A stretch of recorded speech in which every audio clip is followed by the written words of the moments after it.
Hey guys, and welcome to this new series with me, Paradox. Now we're going to be doing a little bite-sized series this time with Joffrey.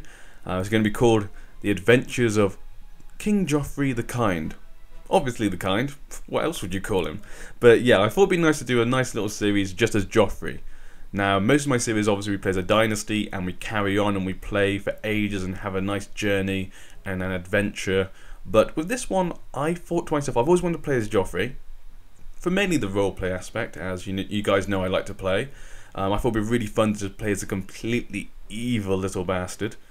But I felt that I wouldn't want to play it after, because you'd probably destroy the realm so much, or you'd either lose the first war, or if you did win, you'd destroy the realm so much with your decisions.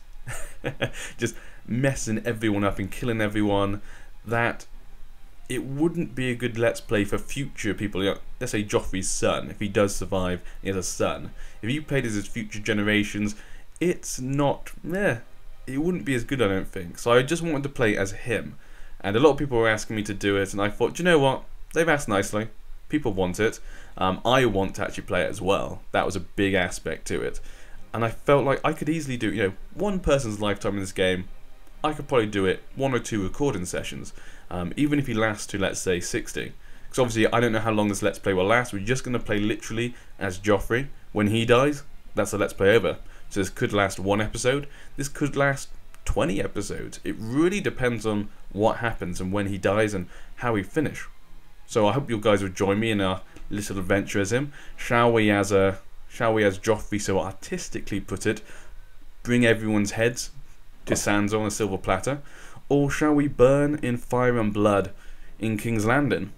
Who knows? I hope this adventure will be good. It could be an absolute disaster.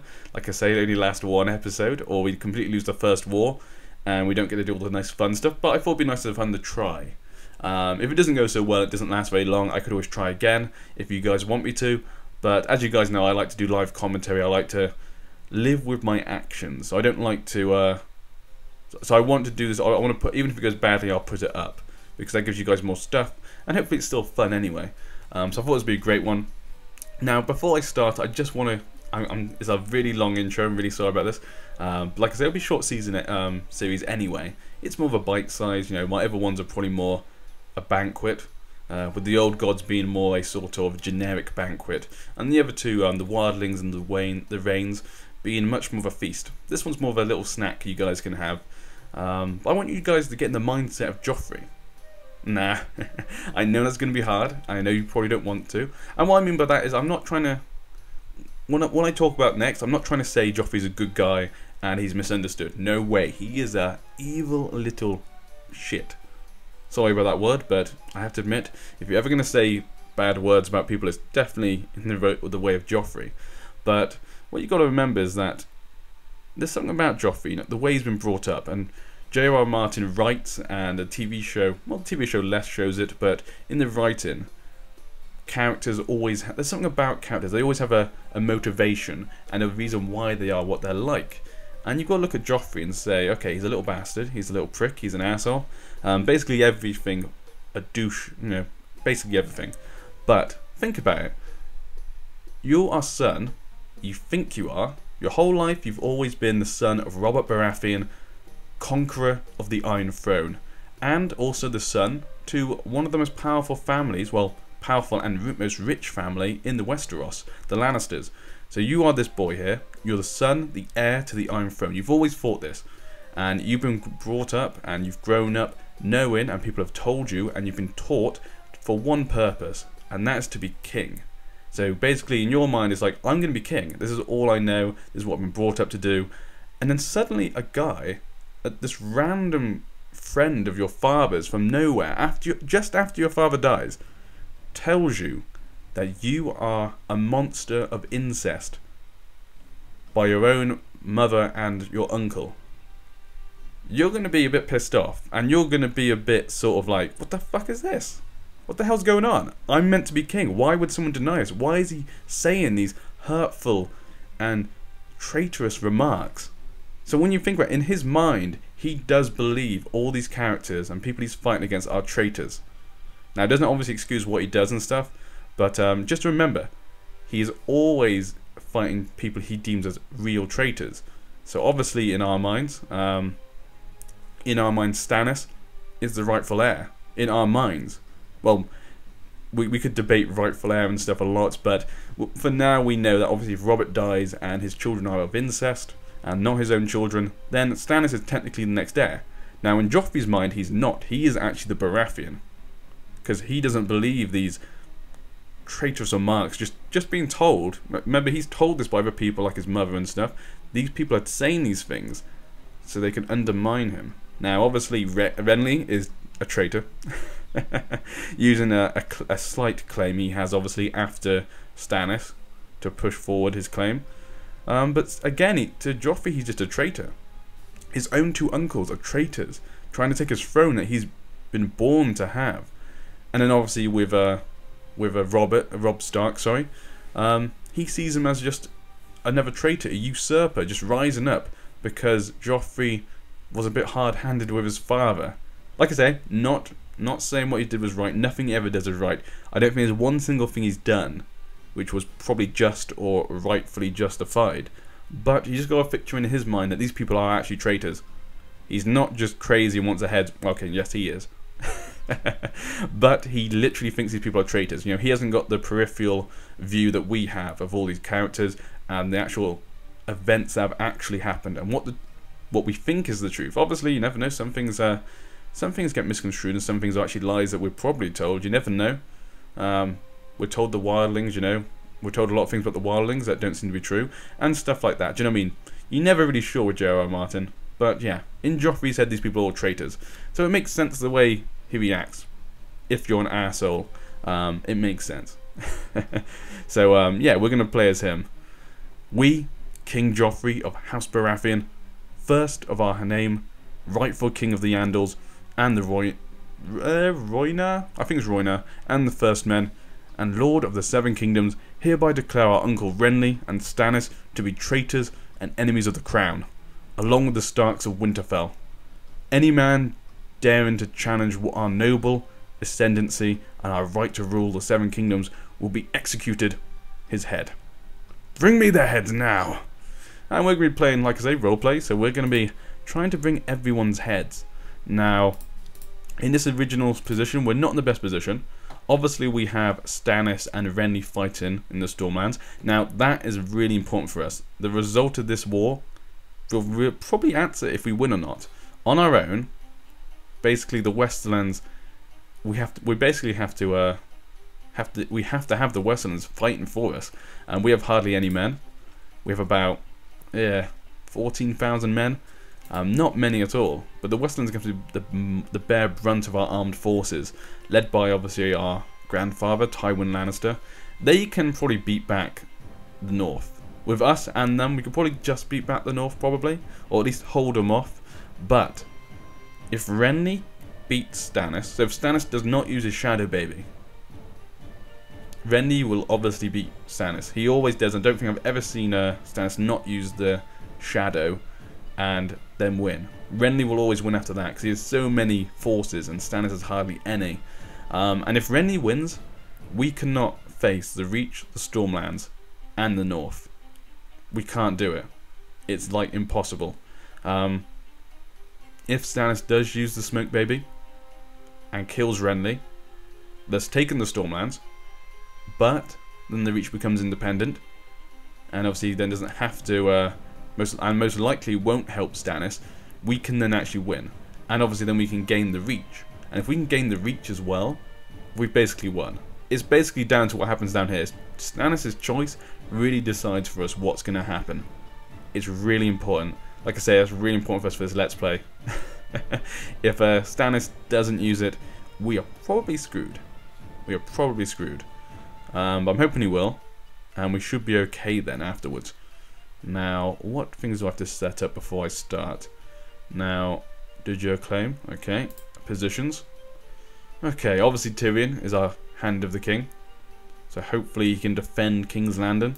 Master of Laws. We need a Master of Laws. Now, Lancel? Really? Lancel Lannister's our best guy?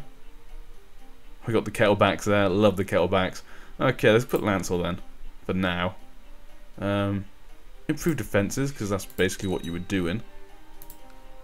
Maybe we should get some wildfire as well, actually. I might look into getting some wildfire. Okay, sow descent. Where do you want to sow descent? Let's go to the Tullys and try and sow some descent there. Against Robert Stark. 21,000 men. He's got a lot of men down there. Train troops, I guess. Balon Swan. Our Littlefinger. Always a good guy to have. Collect taxes. Need more money. Scheme. Build spy networks. Scheme. Varies. Obviously a very, very good spy master. 36. That is just insane. Look at that. Wow, that is absolutely... Imagine that in vanilla. That would just be ridiculous. From charity. Try and make people like us, because people don't like us. But obviously, he's not going to do it himself, is he? He needs to get someone else to do it. I think that's it. Now here we are. Joffrey. We are proud, craven, and cruel, and attractive. But I'm not going to go on these traits down here. I'm going to go on, obviously, like I say, how I see him. So we're just going to be an evil little prick to everyone. Literally, if it's we can execute them, or we can take their stuff, or we can fight someone, we're going to do it. We're going to be such a dick to every single person. Wow, his intrigue's not too bad. That's not too bad, 6, compared to his other stats, obviously. Generally, those stats overall aren't so good. But, you know, we've obviously got Tommen there. The little nice Tommen. And obviously his sister. Is she down in Dawn? Oh, wrong one. Yep, she is down. She's betrothed still to Prince Tristan. Now, hopefully once they're married, we could actually get Dawn to help. So that might be good. It'll be a few years, though, so I don't think the war will last that long. But yeah, let's start this then and see what happens. Okay. King Robert the Iron Throne is no longer guardian of Tyrek the Wet Nurse. And no longer guardian of Lancel. Mordain. Our good old Mordain. Oh yeah, and obviously I'm married to, well, betrothed. Oh no, we are married. Oh, okay, I'm actually married to Sansa. Really? I would have thought that... Huh. I would have thought that we'd be betrothed, wouldn't it? I'm sure at the start of Clash of Kings they're not married. I'm definitely sure. I'm not sure what that's about, but okay. We'll keep that for now. I mean, also, she's only 12. And in the mod, you can't marry until you're over 12. So I'm not sure how that's worked out. But we need one person to have a guardian. Tyrek the Wet Nurse. Okay, you need a guardian. You're quite a good fighter, so we'll find you someone who's a good fighter. Balon Swan. Might be actually quite good to have him, actually. I like that idea. Let's do Balon Swan. I don't know what it is about the King's Guard characters, but a lot of the King's Guard characters from certain families, I always like their families. I don't know what it is. I think it's the names and stuff. Like Balon Swan. I really like the Swan family. I like Ares Oakhart. I like the Oakharts. I'm not sure what that is. Actually, then again, I don't like Blount either.